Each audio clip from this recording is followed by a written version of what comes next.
Hello friends, ABM के कुछ important question answers को हम लोग डिस्कस करेंगे। और ये क्वेश्चन आंसर्स आपके मॉड्यूल डी में से हैं।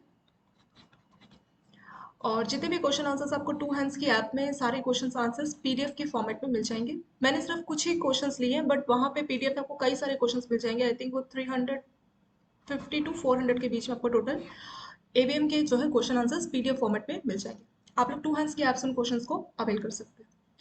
इसमें हमारा क्वेश्चन है, define reputation risk and inhalation risk. ये क्या होता है?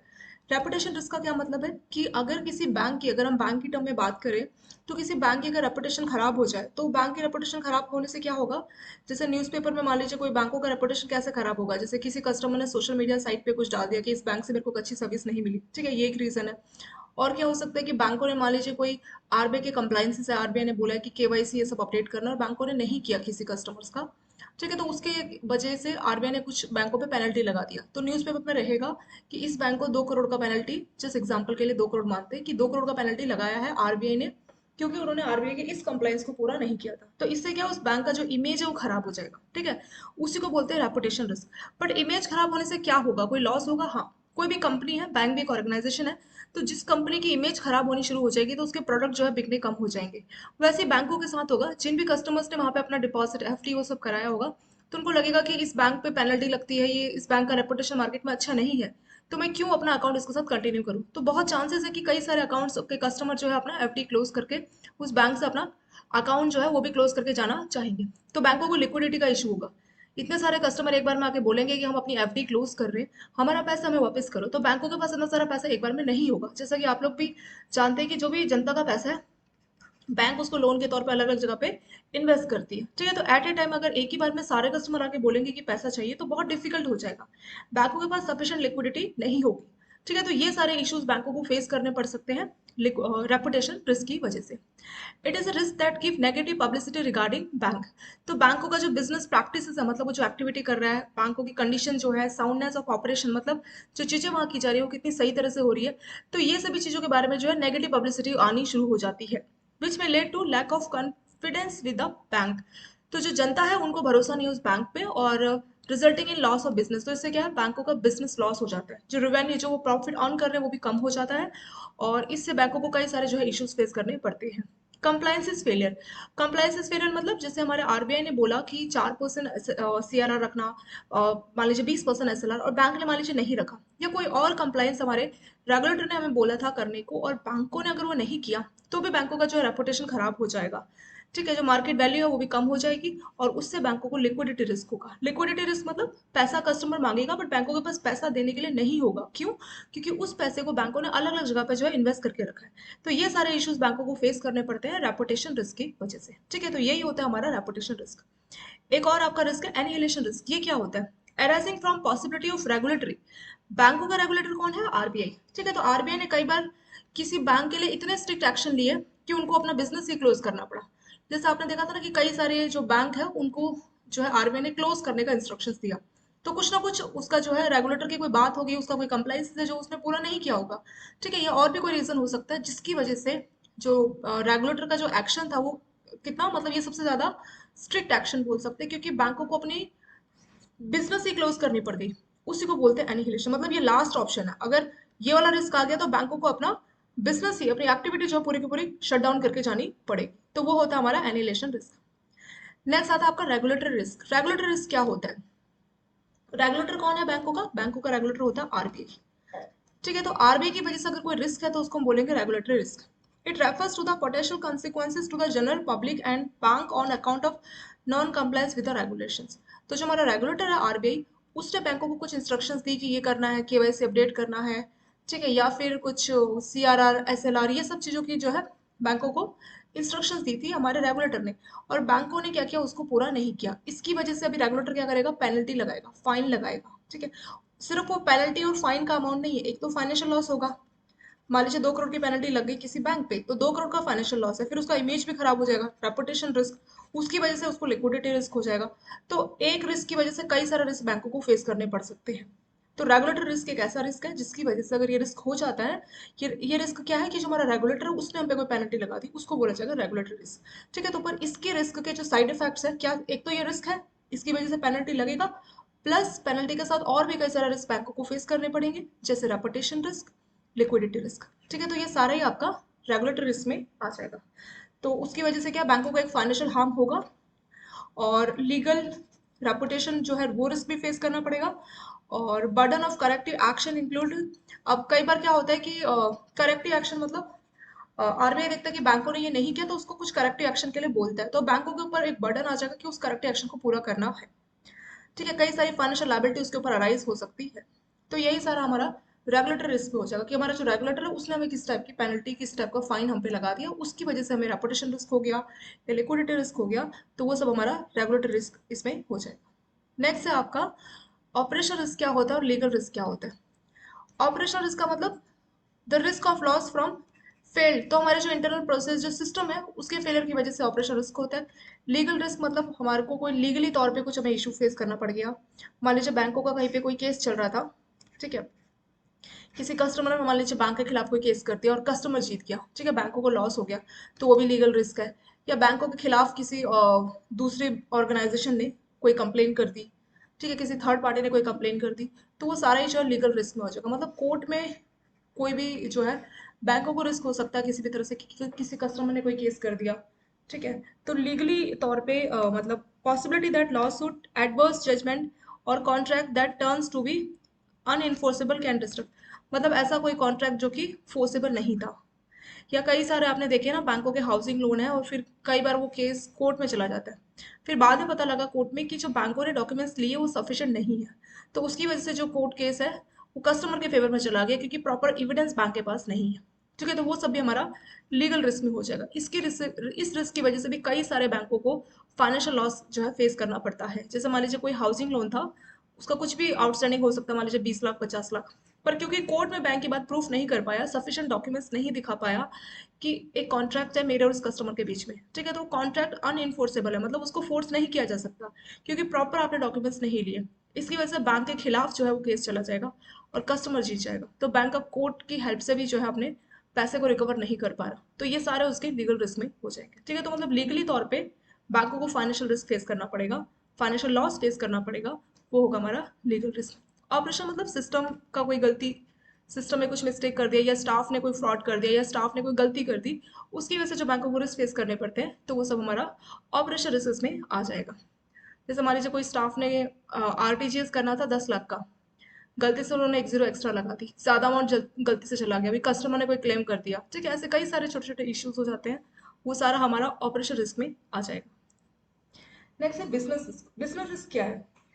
कई बार जो आप एक्टिविटी करते हैं, जो आपके प्रोडक्ट है मार्केट में, तो उन प्रोडक्ट को लेके कोई नेगेटिव इमेज बन जाती है, ठीक है, तो वो सब हमारा बिजनेस रिस्क में आ जाएगा। या आपके जो प्रोडक्ट है उसकी डिमांड होनी कम हो गई, आजकल टेक्नोलॉजी का जमाना है, नए नए प्रोडक्ट्स आने शुरू हो गए, ठीक है, तो बिजनेस रिस्क जब से कंप्यूटर्स आए, ठीक है, तो जब कंप्यूटर्स नहीं थे तो पहले किसका टाइम था, तब ऑफिस में आपको टाइपराइटर्स देखने को मिलते होंगे, टाइपराइटर, ठीक है, बहुत से आपने पुरानी मूवीज में भी देखा होगा, टाइपराइटर में वो लोग ऑफिस में टाइपिंग कर रहे होते हैं।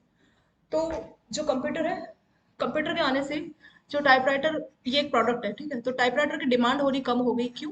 क्योंकि कंप्यूटर्स आने लग गए, तो ऑफिस में टाइपराइटर के बदले कंप्यूटर्स को प्रेफरेंस दी जाने लगी, खास करके 2000 या 1995, इसके बाद से ऐसा देखने को मिला ये ट्रेंड, और 2000 के बाद से तो अचानक से वो एक्सपोनेंशियल रेट से, मतलब काफी तेजी से ग्रो करने लगा। तो टाइपराइटर के लिए वो बिजनेस रिस्क था, कंप्यूटर्स का आना, ठीक है, तो यही होता है हमारा बिजनेस रिस्क, मतलब हमारा जो प्रोडक्ट है उसकी डिमांड चेंज हो गई है या उसकी डिमांड बहुत ज़्यादा कम हो गई है किसी भी फैक्टर से, तो वो सब हमारा बिजनेस रिस्क में आ जाएगा। तो इस रिस्क की वजह से भी हमें फाइनेंशियल लॉस होता है। कई बार बिजनेस रिस्क इतना ज़्यादा हानिकारक होता है कि आपको पूरा का पूरा अपना ऑफिस, अपनी ब्रांचेस सब क्लोज करनी पड़ती है। तो मान लीजिए कोई कंपनी है जो टाइपराइटर बनाती थी, बनाया करती थी, उसकी पहले बहुत अच्छी मार्केट थी, पर जैसे कंप्यूटर्स आए, टाइपराइटर आपने आजकल शायद ही कहीं देखा होगा, ठीक है, आजकल आपको हर जगह कंप्यूटर्स दिखते हैं, टाइपराइटर तो बहुत मुश्किल से आपको कहीं दिखते हैं। ठीक है, कुछ साल बाद ऐसा भी होगा कि टाइपराइटर आपको सिर्फ म्यूजियम में दिखा करेंगे, मतलब उसका कोई काम ही नहीं है अभी। तो जो टाइपराइटर है उसकी सारी ब्रांचेस क्लोज कर दी गई होंगी और उनका जो बिजनेस है वो भी पूरा क्लोज हो गया होगा, तो वो सब हमारा बिजनेस इसमें आ जाएगा। ठीक है, कई बार इस वजह से भी होता है कि कोई नेगेटिव इमेज, जैसा आप कोई प्रोडक्ट बना रहे हो उसके बारे में कोई नेगेटिव इमेज मार्केट में चली जाए, उसकी वजह से भी जो है बिजनेस जो है फेस करना पड़ेगा। मतलब आपके प्रोडक्ट में कोई चीज़ है जो खराब है, जो हानिकारक है, और उसको लेके कोई खराब इमेज अगर आपके प्रोडक्ट को लेके आती है और उसकी वजह से आपके प्रोडक्ट की जो डिमांड है वो कम हो गई, चाहे आप कोई प्रोडक्ट्स दे रहे हैं या कोई सर्विसेज दे रहे हैं, उसकी डिमांड कम हो गई और उसकी वजह से जो आपका फाइनेंशियल लॉस होगा वो होगा आपका बिजनेसेस के। दोनों तरह से हो सकता है, इंटरनल फैक्टर भी हो सकता है, एक्सटर्नल फैक्टर भी हो सकता है। ठीक है, तो इंटरनल फैक्टर क्या होगा कि मान लीजिए आपकी जो मार्केटिंग टीम है वो प्रॉपर अच्छे से अपने प्रोडक्ट को मार्केट नहीं कर पा रही, ये इसका रीजन हो सकता है। ठीक है, तो आप क्या करेंगे, अपनी मार्केटिंग टीम को या तो कुछ चेंजेस करेंगे या उनको मोटिवेशन करेंगे। पहले आप लोग मोटिवेशन करेंगे मार्केटिंग जो टीम है, अदरवाइज वो नहीं काम कर रहा तो आपको चेंज करनी पड़ेगी। ठीक है, तो ये इंटरनल फैक्टर है या हमारे प्रोडक्ट की क्वालिटी का कोई इशू है तो वो हमारे ऊपर है, जो कंपनी है उसके ऊपर है कि वो अपने प्रोडक्ट की क्वालिटी को इंप्रूव कर सकती है। ठीक है, आपके प्रोडक्ट की क्वालिटी अच्छी नहीं है, इसका डिमांड उसकी कम हो रही है, तो इस ये सारे इंटरनल फैक्टर है, ये आपके हाथ में है। ठीक है, ये आपकी कोई मार्केटिंग टीम अच्छे से आपके प्रोडक्ट को मार्केट में एडवर्टाइज नहीं कर पा रही है, तो ये आपकी इंटरनल जो है फैक्टर है, मतलब ये आपके कंट्रोल में। ऐसे एक एक्सटर्नल फैक्टर है, तो जो मैंने टाइपराइटर और कंप्यूटर का एग्जांपल दिया ये एक्सटर्नल फैक्टर था। अब मार्केट में कंप्यूटर्स आ गए तो टाइपराइटर की कंपनी क्या कर सकती है, कुछ नहीं कर सकती, उनके कंट्रोल में कुछ भी नहीं है। ठीक है, अब कस्टमर्स है, जो कंपनीज है उनको कंप्यूटर ज्यादा अच्छे लगे एज कम्पेयर टू टाइपराइटर। ठीक है, तो उन्होंने कंप्यूटर्स लेना शुरू कर दिया, तो ये एक्सटर्नल फैक्टर है। मतलब एक्सटर्नल फैक्टर वो है जिसका कंपनी के हाथ में कोई कंट्रोल नहीं है, वो कुछ नहीं कर सकते। बट जो इंटरनल फैक्टर की वजह से अगर बिजनेस रिस्क है तो वो कंपनी पूरा अपना कंट्रोल कर सकती है। जैसे अगर प्रोडक्ट की डिमांड कम होने लगी तो मार्केटिंग टीम चेक करेंगी कि किस तरह से वो काम कर रही है, और अगर फिर भी अगर कुछ डाउट है कि वो अच्छे से काम नहीं कर रही तो वो सब जो है बाकी का देखना होगा कि कोई क्वालिटी का इशू तो नहीं है प्रोडक्ट का। ठीक है, तो उसको इम्प्रूव करना पड़ेगा, तो ये सब इंटरनल फैक्टर में आ जाएगा। नेक्स्ट क्वेश्चन है व्हाट इज स्ट्रैटेजिक रिस्क। मतलब आपने जो है स्ट्रैटेजी बन आपकी जो स्ट्रैटेजी है वो फेल हो गई, उसकी वजह से आपको फाइनेंशियल लॉस हो गया, तो आपका स्ट्रैटेजिक रिस्क है। मतलब आपकी स्ट्रैटेजी अच्छे से काम नहीं की। ठीक है, स्ट्रैटेजी का जो इम्प्लीमेंटेशन है आपने सोचा इस तरह से करेंगे बट वो काम उस तरह से नहीं हो पाया, उसकी वजह से जो आपको रिस्क फेस करना पड़ेगा उसको हम बोलेंगे strategic risk. It is a current and prospective impact on earning और capital arising from adverse business decision. आपने कोई गलत बिजनेस डिसीजन ले लिया, या फिर और lack of responsible to industry चीज। अभी क्या हो रहा है कि अलग अलग इंडस्ट्रीज में टेक्नोलॉजी को बहुत ग्रोथ जो है देखने को मिल रही है। आप बैंकों की भी बात कर लीजिए, आजकल आप सभी बैंकों को देखते हैं कि इसने ये वाली ऐप लॉन्च की, मतलब ऑलमोस्ट सभी बैंक क्या करते हैं एक दूसरे को देख के टेक्नोलॉजी में खुद को एडवांस करने की कोशिश करते रहते हैं। ठीक है, अगर वो ऐसा नहीं करेंगे तो वो लोग बहुत पीछे रह जाएंगे और फिर मार्केट में वो सर्वाइव नहीं कर पाएंगे। तो जो भी इंडस्ट्री चेंज आ रहा है उसके हिसाब से आप प्रॉपर रिस्पॉन्सिबल नहीं है, आपकी रिस्पॉन्सिवनेस कम है। ठीक है, या आपने जो डिसीजन ली है वो अच्छे से आप इम्प्लीमेंटेशन नहीं कर पाए, तो उन सब की वजह से जो रिस्क होता है उसको बोलते हैं स्ट्रैटेजिक रिस्क। मतलब आपने जो स्ट्रैटेजी बनाई है कि इस तरह से काम करेंगे, ठीक है, वो आपकी उस तरह से काम नहीं कर रही। आपने अपने स्ट्रैटेजिक जो गोल्स बनाए हैं बिजनेस को लेकर, जो स्ट्रैटेजी बनाई है ताकि आप अपने उन गोल्स को अचीव कर पाओ, वो सारी जो आपकी स्ट्रैटेजी है वो अच्छे से काम नहीं कर रही, उसकी वजह से जो हमें रिस्क फेस करना पड़ता है वो हो जाएगा हमारा स्ट्रैटेजिक रिस्क। नेक्स्ट क्वेश्चन है आपका what is the role of special committee of board. Special committee of board का क्या रोल होता है। तो जनरली देखिए बैंकों में क्या रहता है, मतलब एक ऑडिट कमेटी ऑफ बोर्ड होती है जिसको हम लोग एसीबी बोलते हैं। ठीक है, तो हमारा एसीबी होता है audit committee of board. It monitor all the cases of fraud in general. तो जितने भी फ्रॉड केसेस हो गए बैंकों में तो सबको मॉनिटर करने का काम दिया जाता है ऑडिट कमेटी ऑफ बोर्ड को।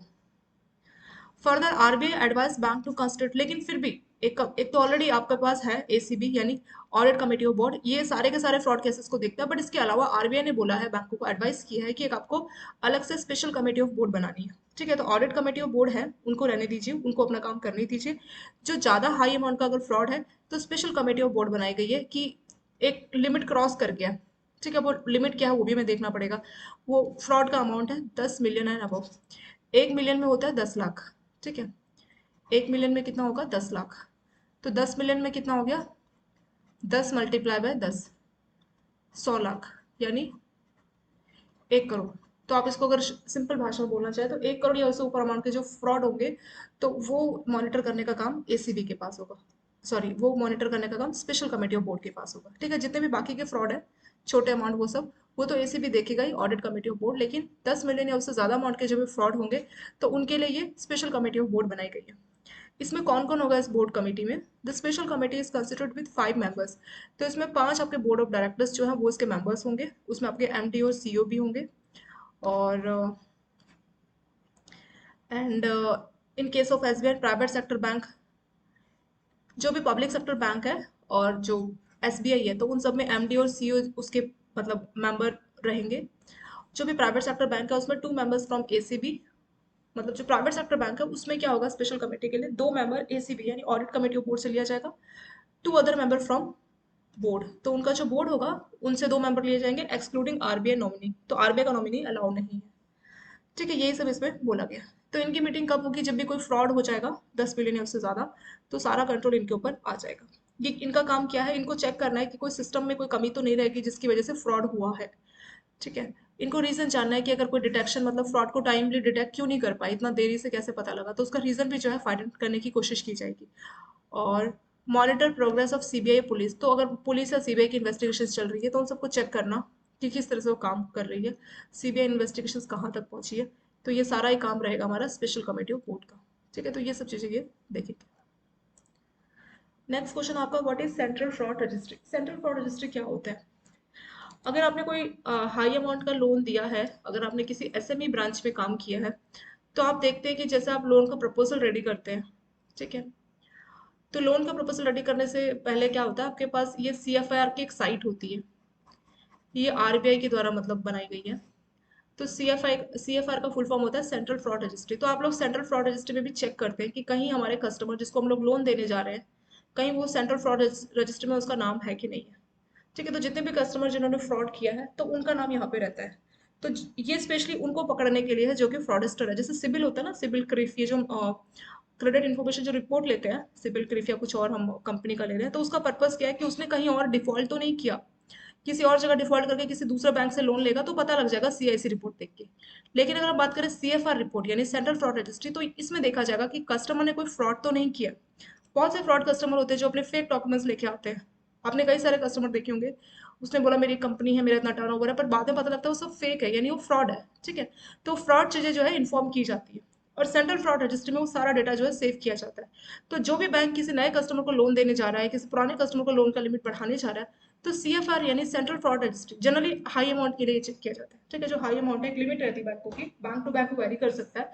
तो अगर वो लिमिट क्रॉस करेगा तो उस लिमिट से ज्यादा के लिए जनरली बैंक सीएफआर में जो है कस्टमर का डिटेल चेक करता है कि इसका नाम जिसको हम लोन देने जा रहे हैं कहीं ये सीएफआर में यानी ऑलरेडी कोई फ्रॉडस्टर तो नहीं है। ठीक है, तो central fraud registry based on fraud monitoring returns file by the bank. तो जो बैंक है वो क्या करते हैं, किसी कस्टमर ने उनके साथ अगर फ्रॉड किया है तो वो रिटर्न फाइल करते हैं इस सीएफआर में। ठीक है, and select financial institution including update, और टाइम टू टाइम वो अपडेट भी करते हैं। मान लीजिए उन्होंने सीएफआर में रिपोर्ट किया, ठीक है, ये फ्रॉड किया, बाद में मान लीजिए कहीं और से कुछ फ्रॉड हुआ, मतलब उस लिस्ट को अपडेट करते रहते हैं। और ये वेब बेस्ड है, मतलब एक साइट है प्रॉपर, आपको वहाँ पे टाइप करना है, और इसमें आपका आईडी और पासवर्ड इशू किया जाता है, और फिर वहाँ जाके आप अपने कस्टमर डिटेल्स ऐड करेंगे और नाम पता लग जाएगा। अगर वो फ्रॉड लिस्ट में है तो वहाँ पे शो करेगा, अगर नहीं है तो नो रिजल्ट फॉर्म, इस तरह से जो आपको रिजल्ट देखने को मिलेगा।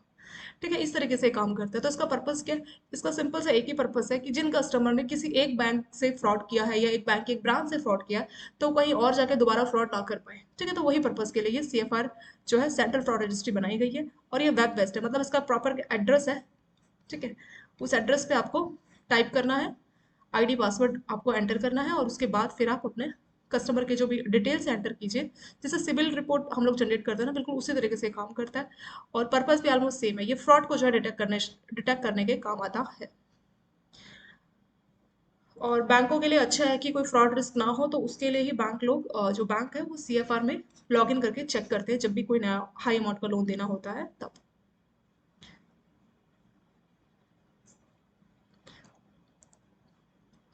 नेक्स्ट क्वेश्चन आपका, define DDoS and social engineering attacks. अब ये डीडीओएस का फुल फॉर्म क्या है, इसका फुल फॉर्म है डिस्ट्रीब्यूटेड डिनायल ऑफ सर्विसेज। ठीक है, डिस्ट्रीब्यूटेड डिनायल ऑफ सर्विसेज ये इसका फुल फॉर्म है। ये भी एक टाइप का आप समझ सकते हैं साइबर अटैक है, जो कि आपके सिस्टम पे किया जाता है। ठीक है, एक सिस्टम को टारगेट किया जाता है, किस पर्पज के लिए, ताकि वो काम करना बंद कर दे। Denying access to its user, तो जो यूजर्स है वो सिस्टम को असेस नहीं कर पाते। जो आपका डीडीओएस अटैक है are often use in combination with other cyber. तो दो तीन टाइप के साइबर अटैक जो है वो कंबाइन करके आपका डीडीओएस बनाया जाता है। These attack may launch a denial of services to capture the attention of security team and create confusion। तो इससे क्या है कि सिस्टम काम करना बंद कर दिया तो जो सिक्योरिटी टीम है उसका ध्यान उस तरफ आएगा, और फिर उनके बीच में एक तरह से कंफ्यूजन को जो है क्रिएट करना।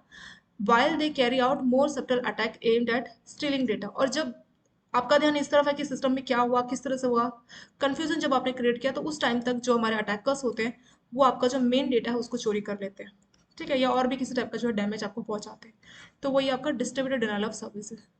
कई बार ये लोग क्या करते हैं, जैसे मान लीजिए कोई साइट है, जिस साइट से कस्टमर को शॉपिंग करना चाह रहा है, ठीक है, कुछ भी और चीज़ हो सकती है, तो वो क्या करेगा, बहुत सारे अटैकर्स क्या करेंगे, उस सिस्टम को ही अटैक करेंगे जहाँ पे कस्टमर कोई शॉपिंग करना चाह रहा है, तो बाकी कस्टमर्स के लिए वो साइट जो है नॉट यूजेबल इस तरीके का जो है मैसेज शो करेगा।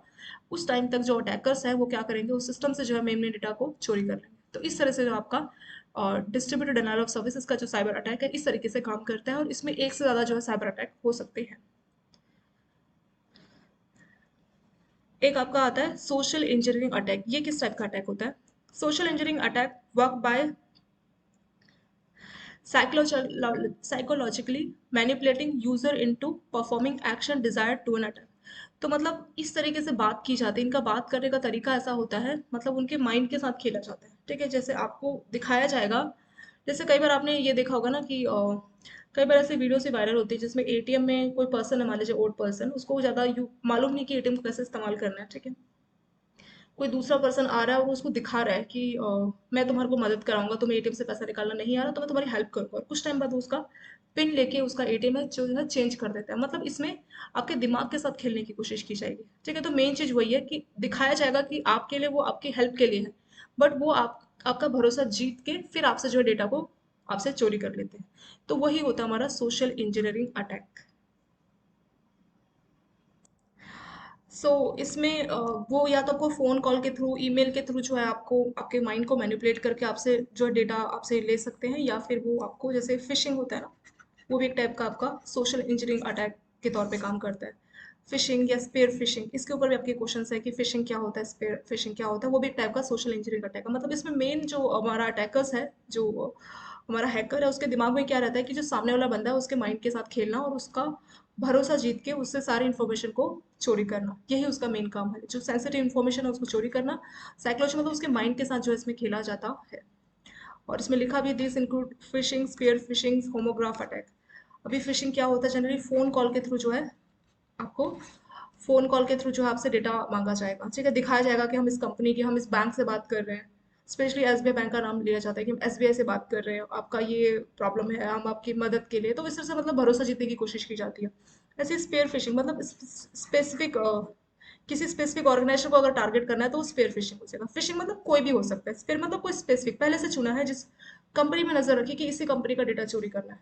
ठीक है, चोर दो टाइप के होते हैं, एक चोर कोई भी मिल गया उसका चोरी कर दिया सामान, एक चोर जिसने सोचा है, जो प्रॉपर प्लान करता है, देखता है, वो एक्टिविटी करता है, एक हफ्ते तक नोटिस करता है कि हाँ ये कस्टमर है, ये इस तरह से जाता है, इस रूट से जाता है, तो अब मेरे को चोरी करनी है। ठीक है, तो वो आपका स्पेयर फिशिंग हो जाएगा।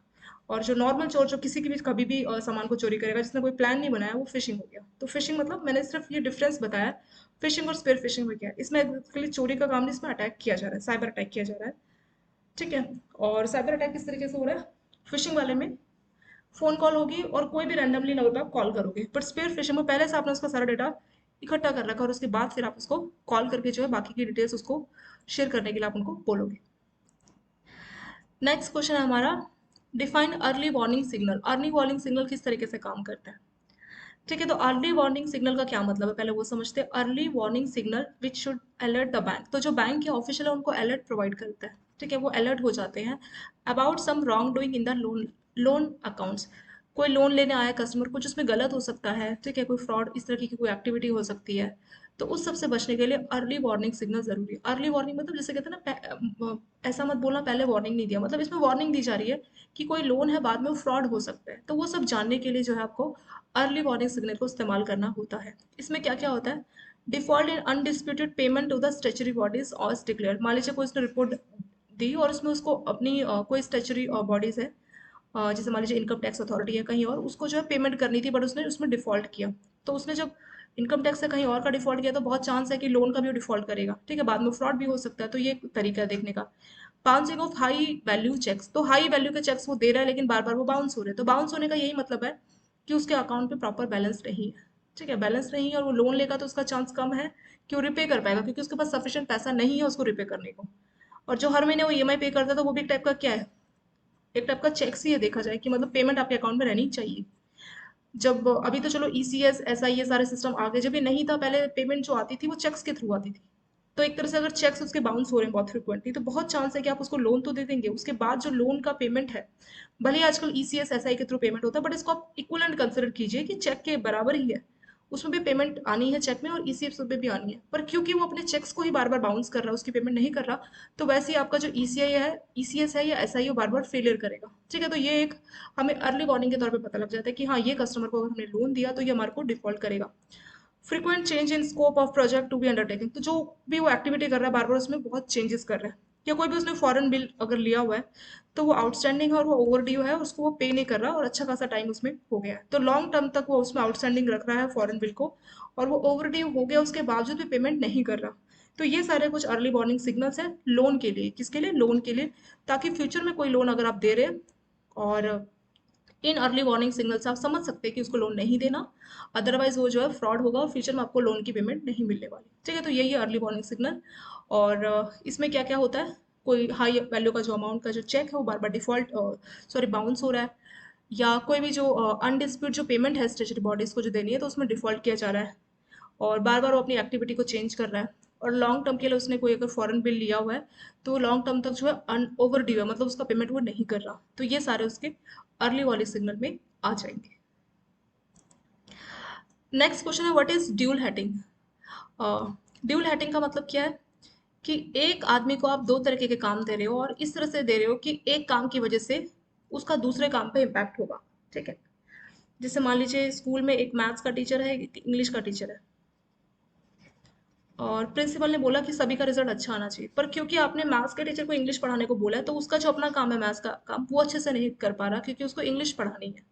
ठीक है, तो ये सब हमारी ड्यूल हेडिंग का एक तरीके का मैंने एग्जांपल बताया। तो ड्यूल हेडिंग मतलब जो आपका चीफ कंप्लाइंस ऑफिसर होता है उसको कुछ भी ऐसी रिस्पॉन्सिबिलिटी नहीं देनी जिसकी वजह से आपने उसको वो रिस्पॉन्सिबिलिटी दी, क्योंकि कंप्लाइंस ऑफिसर का काम क्या रहता है, सीसीओ जो हमारा चीफ कंप्लाइंस ऑफिसर है उसका काम है कि बैंकों को जो वो कंप्लाइंसेस आरबीआई ने पूरी करने को बोली है बैंक उसको कर रहा है कि नहीं कर रहा है, ये उसका काम है। ठीक है, अभी अगर मान लीजिए उसको आपने चीफ कंप्लायंस ऑफिसर की पोस्ट दी और साथ साथ उसको कोई लोन के किसी सेक्शन में किसी आपने पोस्ट पे उसको रखा है, पर लोन में क्या है कि छोटा मोटा मान लीजिए एडजस्ट आप कर रहे हैं, तो आपका कंप्लायंसेस का काम है कि आपको बहुत स्ट्रिक्ट रहना है। अगर लोन डिपार्टमेंट से अगर आपको कुछ ऐसा शिकायत देखने को मिल रहा है कि वो प्रॉपर डॉक्यूमेंट्स को नहीं फॉलो कर रहे हैं जैसा हमारे रेगुलेटर ने बोला है, मतलब सीसीओ को काम किसके लिए करना है, एक तरह से रेगुलेटर के लिए करना है कि जो जो चीजें रेगुलेटर ने करने को बोली है वो सारा काम कंप्लायंस को ये कंप्लायंस चीफ कंप्लायंस ऑफिसर को देखना रहता है कि वो बैंक उस हिसाब से काम कर रहा है कि नहीं कर रहा। पर अगर आपने इसको चीफ कंप्लायंस ऑफिसर के साथ कहीं और लोन सेक्शन का हेड कहीं बना दिया तो वो अपने लोन वाले काम को देखेगा और उसकी वजह से उसका ये वाला काम को जो है सेक्रीफाइस को करना पड़ेगा। तो इसी को बोलते हैं ड्यूल हेडिंग। ड्यूल हेडिंग मतलब एक पर्सन को एक से ज्यादा रिस्पॉन्सिबिलिटीज देना, और जो रिस्पॉन्सिबिलिटीज है वो क्या है, आपस में एक दूसरे से जुड़ी हुई है। जुड़ी हुई मतलब अगर आप इस वाले काम को करोगे तो ये काम नहीं कर पाओगे, ये वाला काम अच्छा करोगे तो ये काम नहीं कर पाओगे, मतलब वो एक दूसरे से इंटरलिंक्ड है, पर डायरेक्टली नहीं इनडायरेक्ट वे में जो है इंटरलिंक्ड है। उस तरह की आपने कोई रिस्पॉन्सिबल पोस्ट दी है तो वही होता है ड्यूल हेडिंग। तो जो आपका चीफ कंप्लायंस ऑफिसर है उसके साथ कभी भी ड्यूल हेडिंग नहीं करनी, उसको कोई ऐसी रिस्पॉन्सिबिलिटी नहीं देनी जिसकी वजह से कंफ्लिक्ट ऑफ इंटरेस्ट हो। कंफ्लिक्ट ऑफ इंटरेस्ट इसी को बोलते हैं कि आप अपनी एक रिस्पॉन्सिबिलिटी प्ले कर रहे हैं जिसकी वजह से आप अपनी दूसरी रिस्पॉन्सिबिलिटी को प्ले नहीं कर पा रहे। और जो चीफ कंप्लायंस ऑफिसर है उसको किसी भी ऐसी कमेटी का मेंबर नहीं बनना जो कि उसके रोल को कन्फ्लिक्ट करता है। कन्फ्लिक्ट मतलब अगर वो अपने इस वाले रोल को अच्छे से प्ले करेगा तो वो अपने दूसरे वाले रोल को प्ले नहीं कर पाएगा, उसको बोलते हैं कन्फ्लिक्ट ऑफ इंटरेस्ट। तो इस तरह का सिचुएशन क्रिएट नहीं होना चाहिए। The staff in compliance department shall primarily focus on compliance function. However, the compliance staff could be assigned some other duties while ensuring there is no conflict of interest. तो बोल रहे हैं कि आप इसको किसी और ड्यूटी के लिए लगा सकते हैं बट वहां पे इसका conflict of interest इस तरह की चीजें नहीं होनी चाहिए। ठीक है, तो ये आपका ड्यूल हेडिंग का कंसेप्ट हो गया, मतलब एक पर्सन को एक साथ रिस्पॉन्सिबिलिटीज देना और वो रिस्पॉन्सिबिलिटीज पूरा करने से उसका कंफ्लिक्ट ऑफ इंटरेस्ट जो है अराइज हो जाएगा, तो वो होता है हमारा ड्यूल हेडिंग। नेक्स्ट क्वेश्चन है what is identity theft. Identity theft का मतलब क्या होता है? It is defined as using another person identity information like name address as well as financial information like credit debit card details in order to purchase और borrow money. तो आप कहीं से मान लीजिए पैसा ले रहे हैं, जैसे आपने कई बार ऐसे मैसेज देखे होंगे ना फेसबुक में, तो क्या करते हैं आपके दोस्त बन के जो है फेसबुक में मैसेज करते हैं कि मुझे बहुत अर्जेंट पैसे की जरूरत है, लेकिन वो दिखाएंगे कि वो आपके फ्रेंड है बट वो होते कौन है, अटैकर्स यानी हैकर्स होते हैं। आपने बहुत सारे केसेस देखे होंगे, तो वो एक टाइप का आइडेंटिटी थेफ्ट है, मतलब वो किसी और की आइडेंटिटी को चोरी कर रहे हैं ठीक है, किसी से पैसा उधार लेने के लिए, कहीं से शॉपिंग करने के लिए, दूसरों के डेबिट क्रेडिट कार्ड की इन्फॉर्मेशन को चोरी करके उसको इस्तेमाल कर रहे हैं, ठीक है, तो वो आ जाएगा आपका आइडेंटिटी थेफ्ट। मतलब आपकी आइडेंटिटी को चोरी करके पैसे को बोरो किया जा रहा है किनसे, आप ही के दोस्तों से, रिश्तेदारों से। तो वहाँ पे मैसेज ऐसे रहेंगे कि मुझे बहुत अर्जेंट 10,000 रुपये की जरूरत है। आपने देखे भी होंगे कई सारे मैसेजेस कि मुझे बहुत अर्जेंट 10,000, मतलब पहले वो हाई अमाउंट मांगेंगे, मुझे 20,000 या 50,000 की जरूरत है। जब सामने वाला फ्रेंड बोलता है इतने तो नहीं है, फिर वो पैसा कम लाते हैं कि चलो कोई नहीं 20,000 देता, कोई नहीं 10,000 देता। तो इस तरह से जो है छोटे अमाउंट के लिए जनरली लोग सोचते हैं कि कोई नहीं, फ्रेंड है, 10,000 5,000, छोटे अमाउंट के लिए वो लोग ज़्यादा इंक्वायरी भी नहीं करते हैं। इसी का फ़ायदा जो है आइडेंटिटी थेफ्ट वाले जो हैकर्स हैं, इसी का फ़ायदा उठाते हैं। तो वो आपके आइडेंटिटी चोरी करके कोई और बन के आपको मैसेज करेंगे, ईमेल करेंगे, ठीक है, मैसेज करेंगे, ईमेल करेंगे, या बहुत से सोशल मीडिया साइट्स है वहाँ पे आपसे इंटरेक्ट करेंगे, और फिर आपको लगेगा कि हाँ ये रियल में वही है, बट वो आपके आइडेंटिटी थेफ्ट के आप उसमें शिकार हो जाते हैं। ठीक है, तो यही होता है आपका आइडेंटिटी थेफ्ट, ये भी एक टाइप का साइबर अटैक है। चलिए, इसके साथ ये पार्ट 2 कंप्लीट हो गया। कुछ और क्वेश्चन आंसर्स को हम आने वाली वीडियोस में डिस्कस करेंगे। और thank you so much for watching this video.